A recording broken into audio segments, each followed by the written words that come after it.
দেখ আবার চালু করছে, তুই বন্ধ করে দিলি কেন? আর তুই বন্ধ করে দিলি কেন?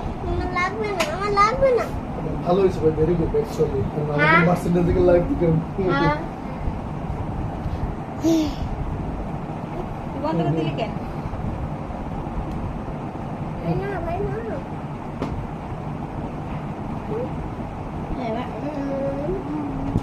দেখি দেখি নিচ দিক একটু কাটে কেটে গেছে। দাঁড়াও তুমি, আমি দিতে পারছি না, দাঁড়াও।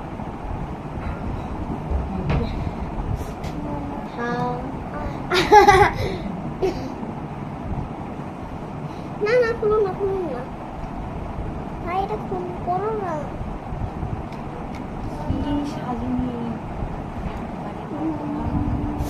দেখি আমাদেরকে দেখাও, সুন্দর লাগছে লাস্টে একটু। কেমনে উঠাবো নে? ওই যে মায়ের সেরকম ওয়াটার নাই, আমি কি লাগে দিই উঠাই। নারকেল তেল দিয়ে উঠাই। সো শিস কি স্প্রেটা গেছে কই? কি স্প্রেটা গেল কই আবার? দীপন দেখ, দীপন কি করে।